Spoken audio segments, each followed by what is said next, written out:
Bum bum bum bum bum. Bum bum bum. Bum bum bum bum. Bum bum bum bum bum. Hey everybody. Come on in. Gather around. I've got some extra chairs over here. Somebody can sit on the back. Dogbert will move. But before you sit down, make sure you have the secret elixir. Doesn't matter which elixir you have. Could be coffee, could be tea, could be a cold beverage. Could be ordinary water, which I call the tears of your enemies. But whatever you have, it's going to taste extra good because of the magic that I call the simultaneous sip. By now, you've all scurried to grab your cups, your mugs. You're thinking, my God, I've got to get it in time. This time, I'll finally make it in time for the simultaneous sip. Well, this is your day. Here it comes. Oh,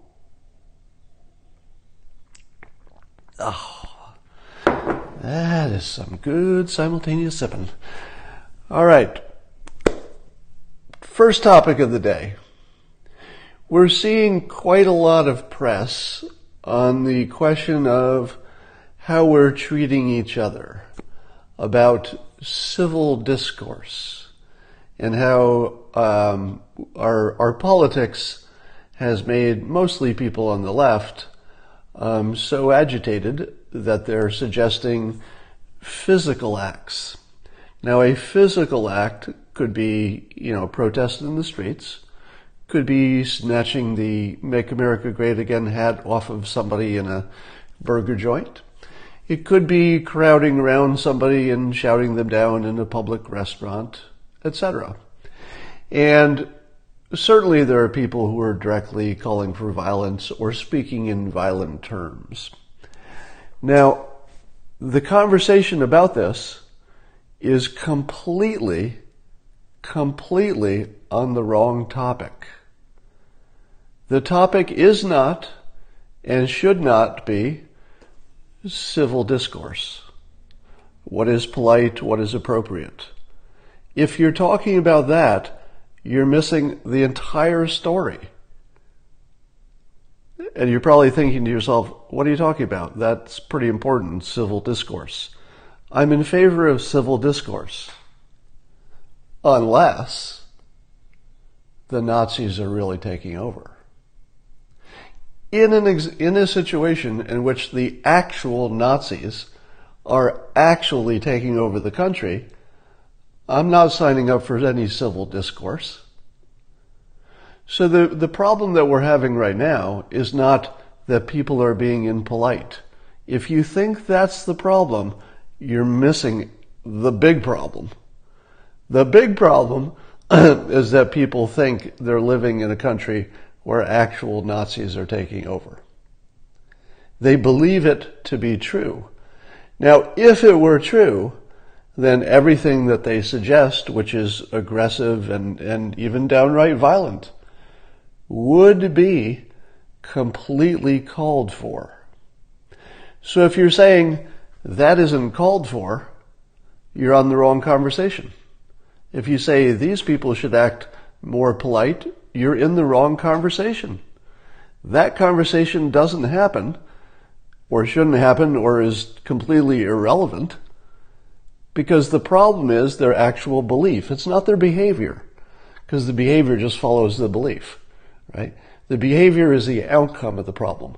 The problem is that they literally believe that they're in a dangerous, immediate threat situation.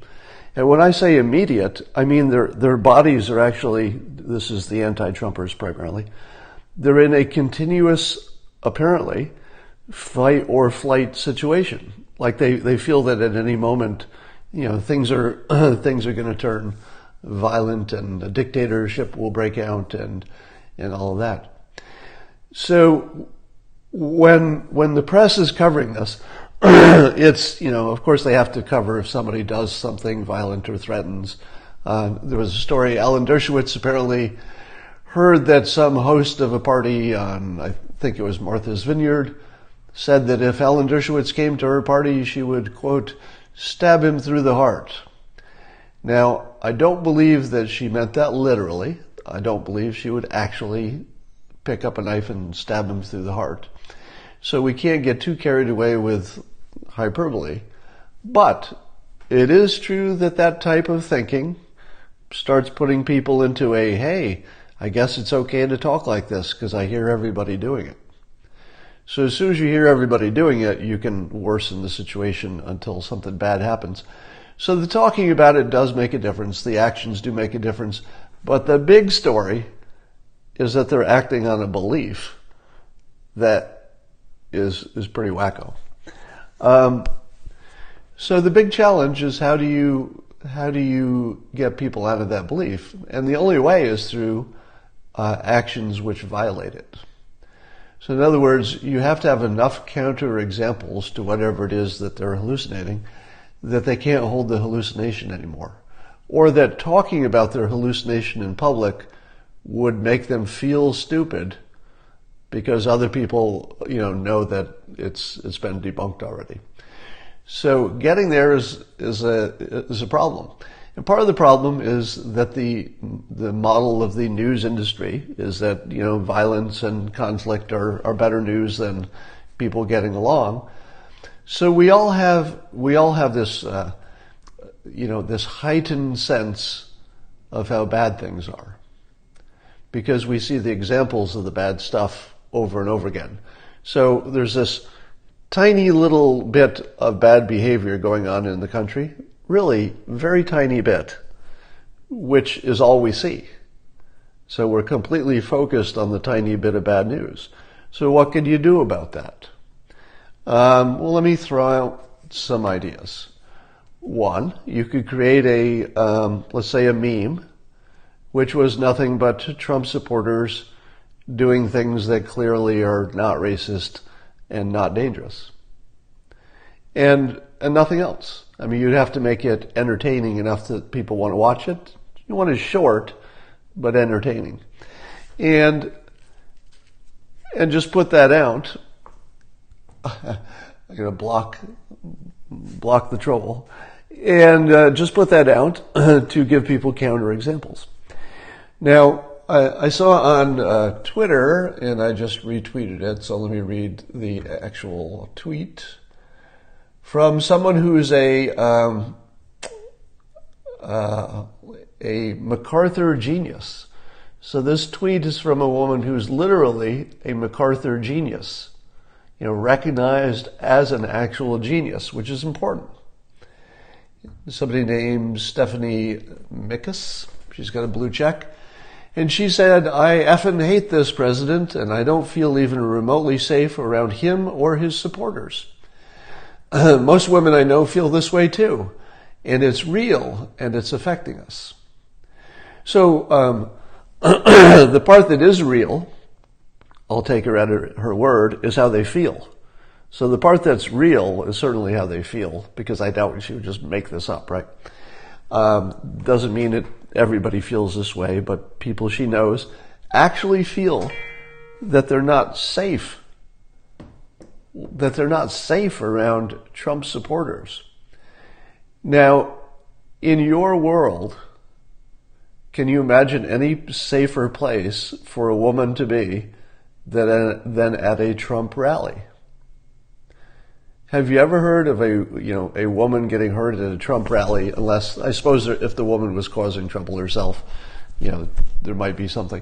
But a woman who was just minding her own business, what are the odds that you would be in danger at a Trump rally? Because the men at a Trump rally would make short work of anybody who caused trouble. In fact, the most dangerous thing you could be is a Me Too person at a Trump rally. That the violator would be the most in the most danger. So that's my view of the world. My view of Republicans are the sort of protecting class, especially if you're Americans. Obviously, they have a preference for Americans, which is a separate topic than what she's talking about. So somehow this artificial danger that people feel And the feelings are real. You have to treat the feelings as if they're reality, because that is their reality. How they feel is their reality. And it's not good enough to say, well, you got the facts wrong, or you're being such a snowflake, or our policies are good. There's almost nothing that is the right answer unless you're actually going directly toward what made them feel that way, and what could you do that would be visual and violate that belief. So let's be thinking about that. What would be the way to not do that? Now, let me tell you one of my methods I've been A/B testing on Twitter, and I'd like to recommend it. Okay? Oh, yeah, I referred to the zombie apocalypse in the title of my Periscope here. And it's sort of the way I'm starting to feel in a just sort of a fun is the wrong word, but yeah, it feels like a zombie apocalypse because the folks who are so angry are not dealing with anything that from my movie looks like thinking. So it looks like a mindless mob who are coming for the people on the other side. So, in my framing of things, that doesn't mean that they're crazy and the other people are awesome. So I'm not talking about good or bad. I'm talking about two different movies. In one movie, people are just trying to help the country and do the best they can and, and do what's right. But the other side, the zombie apocalypse people, think that these guys are Nazis. And I'm not saying there aren't a few Nazis in the group, but of course, everybody gets defined by their worst elements. So it's easy for the people on the right to think that the people on the left are all Antifa people and, think the rest of them are white supremacists or something. So we define each other by our worst, most extreme members. But it feels like a zombie apocalypse, doesn't it? Because they're coming for us, it feels like, and yet there's no sense of reason. You couldn't be able to reason with it. But let's talk about some ways to deal with that do not require reason. Because reason is an empty weapon. All right, you can't kill the zombie with reason. You can't stop the zombie and say, hey, zombie, hold on. I know you want to eat my brains. I know that. I get it that you want to eat my brains. But look, it won't turn out well for you. I have this flamethrower right here. So maybe you should just logically go eat something else because I got the flamethrower right here. I'm going to turn you into an ember. And the zombie goes,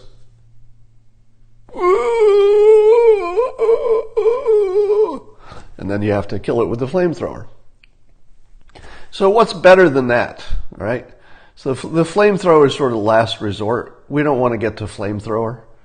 We want to figure out how to make the zombies maybe change direction. There's a thought among people who try to stop stalkers from stalking that you can never stop a stalker from stalking because it's just too deeply embedded in who they are. But you can make them stalk somebody else by making it harder to stalk, your client. So it might be that all of this anger just needs to go somewhere. Like you can't get rid of it. It may not be something you can dissipate. You might just need to redirect it. At the moment, the United States, weirdly, doesn't have a common enemy. Think about that. Just think about that thought. The United States doesn't really have much of an enemy anymore. There's nobody who's an organizing principle who would say, there's no outside threat that's so big at the moment that the people in the United States would say, well, let's just stop fighting with each other. We've got to deal with this outside threat. Now, you probably don't want an outside threat, so you don't want to create one. Yeah, all of our smaller threats are either sort of conceptual, like, China wants to dominate in the next 100 years, but things are going okay now, and ISIS is of course a problem, but they haven't done much lately. It doesn't feel like an existential threat today, thankfully. So we've got this gigantic weaponized zombie apocalypse with all this energy, and reason isn't going to change them, and there is no external threat big enough to unify the country for the external threat. So what do? I don't know the answer, but I think you have to A/B test your way through it. I made one suggestion of showing Trump supporters just doing things that Trump supporters aren't supposed to be doing. Simply showing Trump supporters as nice people is a big deal. I understand that one of the Supreme Court nominees, Amy Coney Barrett, is that her name? She's got 7 kids and 2 of them are adopted from Haiti. Let's see more of that. Let's see more of the, Amy Barretts with the kids adopted from Haiti. There must be, there must be millions, literally, tens of millions of examples of Trump supporters acting like normal people and not like the monsters that they imagine. But let me tell you my little trick. Some of you have seen me do it on Twitter, and it goes like this.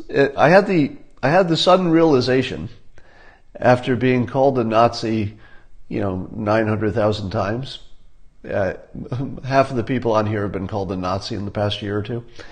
So I get it more than most, because if you talk about the president's persuasion game, people come on and call you a Nazi and that word or different.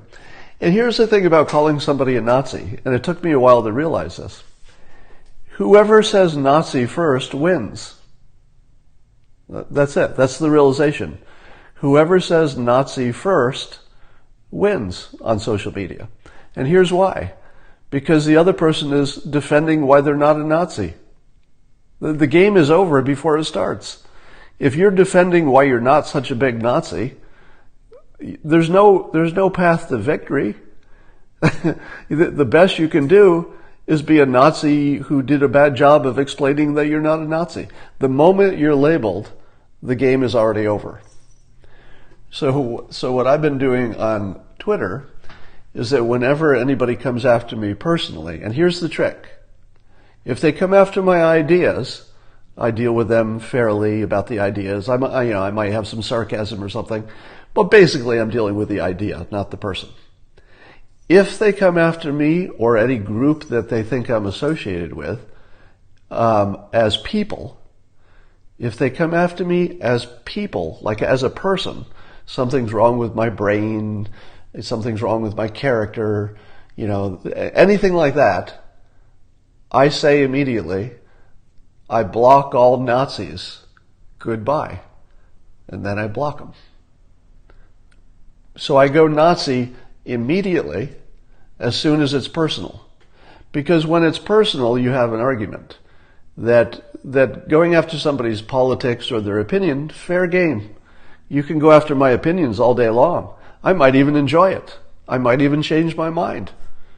But if you go after anything about my character now, anything personal, or even if you malign a group which you believe I'm part of, whether that group is, white males or Trump supporters or any kind of group, as soon as you're demeaning a group or a person as a person, you're close enough to Nazi ideology that I go Nazi first.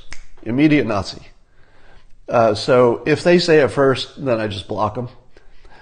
Sometimes I actually call them a Nazi while blocking them. So if somebody says, hey, you're Joseph Goebbels today, I'll say, I block all Nazis. Boop.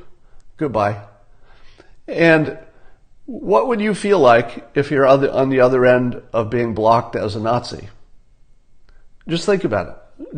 Just put your mind in the head of the person who just got blocked for one comment, one interaction, got called a Nazi and was immediately blocked. And it was for a good reason. The good reason is you came after me personally. Nothing to it, right?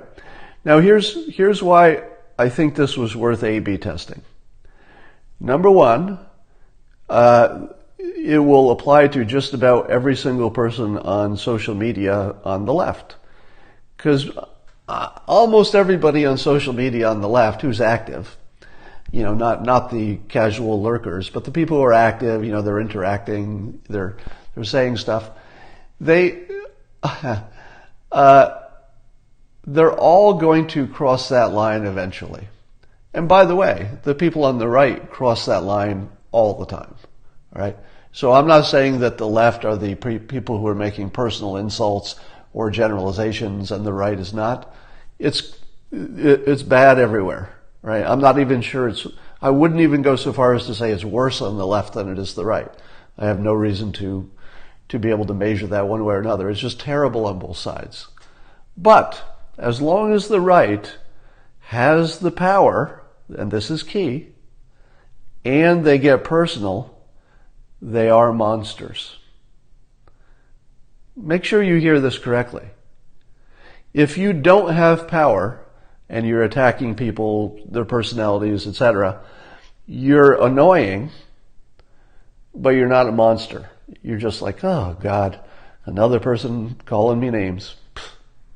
But if you have the power, your party's in power, and you call somebody something personal, you're a frickin' monster.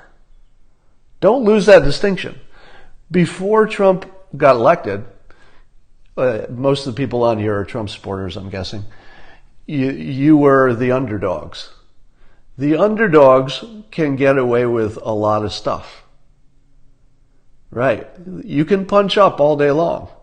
The underdogs were after Hillary Clinton. The Clinton machine was running the country.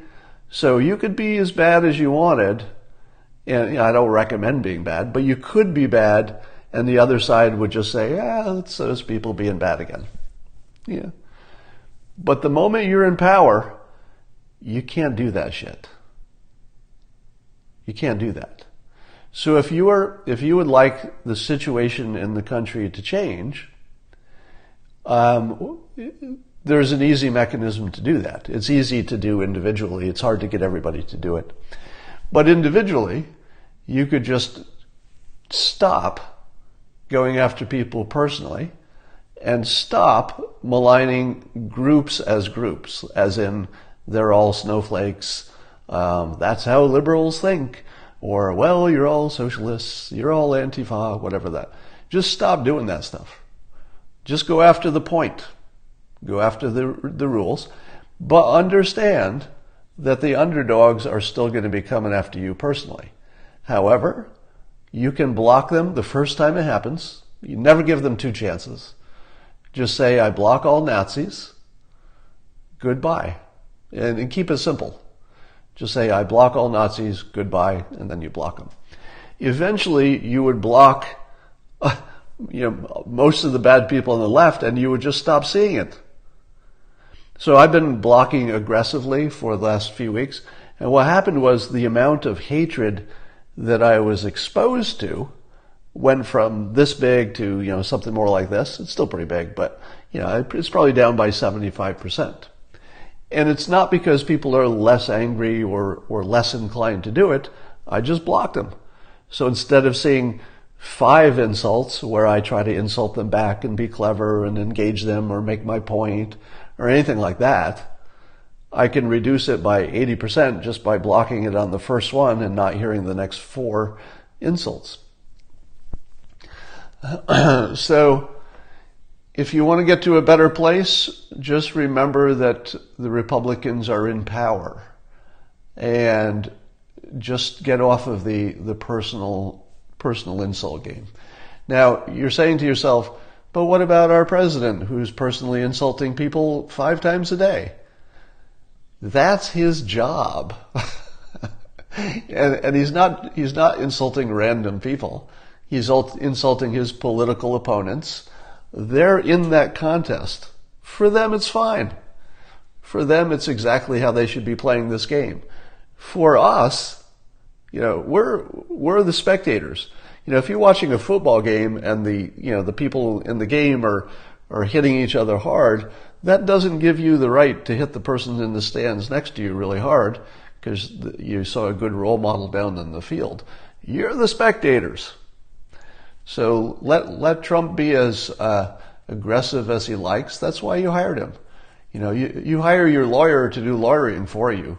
You don't hire your lawyer to do lawyering for you and then go do the lawyering for the lawyer. You hire him to do that or her to do that. All right. That's a weird analogy. So try that.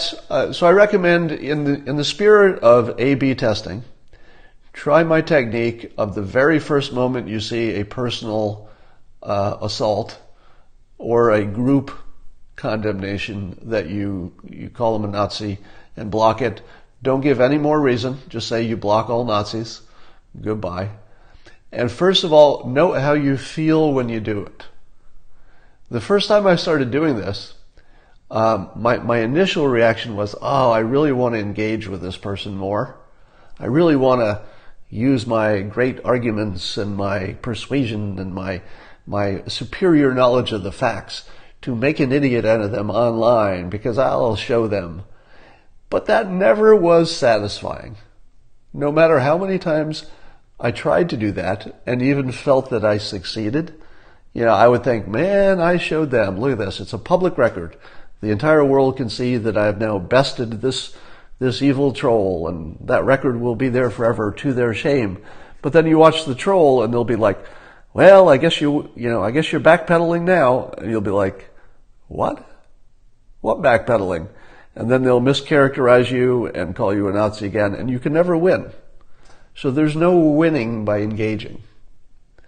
But I did learn that each and every time I block them with my little, I block Nazis, goodbye, I block all Nazis, that I actually get a little boost of, because I know I won. How do I know I won? Because I went Nazi first. Whoever goes Nazi first wins.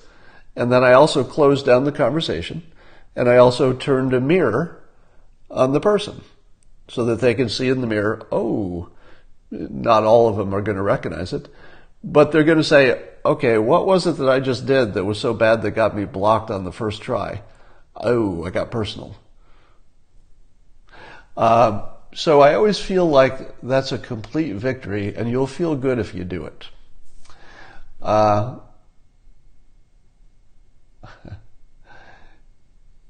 Is this a reverse Godwin's law?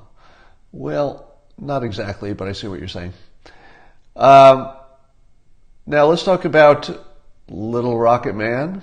And the news is that Pompeo brought with him a signed by the president Elton John CD of the song Rocketman, because allegedly the president asked Kim Jong-un if he had ever heard it, and he said he hadn't. And so he sent it to him.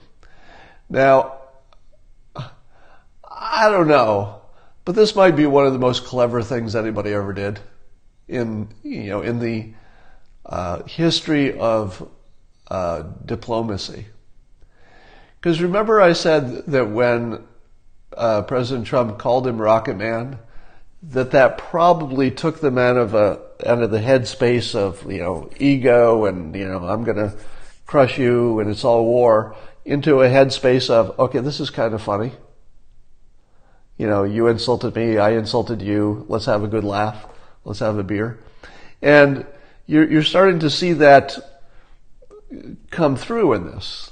That this gesture is clearly trying to soften the Rocketman joke he's not walking away from it. The president isn't, because that would be sort of the old way to do it. It's like, I walk that back. Instead, he's just saying, all right, I know you, you know me. This isn't going to be a problem. Let me tell you where this came from, just so you understand it. You might even like the song. And by the way, the Rocketman song is not insulting to the star of the song. The Rocketman in the song is a heroic character who just happens to be out in space and may not be able to get back. just someone who loves his family. So in terms of a feeling, and by the way, here's the best part, which you won't hear anywhere else. Have you heard of the book Pre-Suasion? So I've got it on my bookshelf up there somewhere, I think. So Pre-Suasion is where you just sort of set an attitude for something that could be in a totally different topic before you talk about the thing you want to persuade somebody into. What does the song Rocketman make you feel? Anybody? Anybody? Tell me what the song Rocketman makes you feel. Sad, isolation, lonely, isolated. Yeah. Mostly lonely. Mostly alone. Rocketman is all the way out in space with no friends. Completely lonely and isolated. But President Trump is offering to be his friend under the right conditions. Yeah, the conditions have to be met. Denuclearization, for example. Now notice also that NBC reported, and the alleged intel sources were saying that Kim Jong-un was clearly cheating on his agreement to make fewer missiles and denuclearize, and he was building facilities and stuff like that. Do you think that's true? Well, it might be. He might be saying, well, we're in negotiations. The best thing I can do is to keep building, because then I have something to negotiate away. It's more of a visual anchor that says, yeah, I really am building these missiles. Watch me do it. You can see it from space. And so, that gives me a stronger negotiating position. It doesn't really tell you that they plan to never comply. It doesn't tell you that. It tells you that they might, want some negotiating leverage. So notice how the president and Pompeo are very gently approaching this. And when was the last time you saw President Trump approach anything gently? It's rare, right? I mean, he wouldn't do it unless he had a pretty good reason. Now, it's also instructive to watch that President Trump can do things with subtlety when it matters. When it doesn't matter, there's no subtlety at all. But when it does, apparently he can do that, and this is a good example of that subtlety. So here's my take. I don't see any signs from the people who actually know what's going on, the President, Pompeo. I don't see signs from them where they're ratcheting up the rhetoric. You might expect them to ratchet up the rhetoric if they had also confirmed that North Korea is not playing with them honestly. So either they can't determine that that's the case, or they've decided that ignoring it is the better strategy. Because if Kim is doing it primarily for negotiating leverage, which they might know, they might, probably not, but they might, then there would be no reason for them to ramp up their own rhetoric, because that could make things worse, but it probably couldn't make things better. Does Kim get a pass for anything he's done in his country to his own citizens? Well, this is the tricky part, and the part where I wonder if Kim's generals are on board with whatever Kim is doing. Because it would be easy to imagine some kind of a agreement in which the Kim family is absolved from any historical accusations, real or not real. You could imagine them working on a deal where they are not targets of any future, revenge, I guess, or legal process. But would that extend to his generals And if it extended to the generals, would it extend to all of them?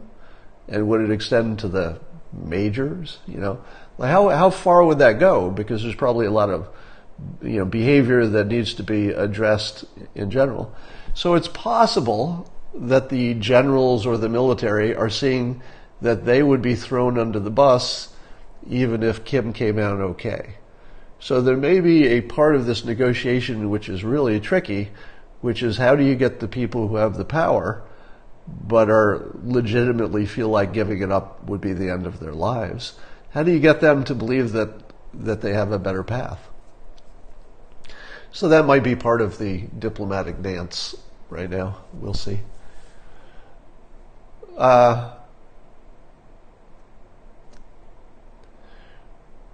Would they let it go this far? They might.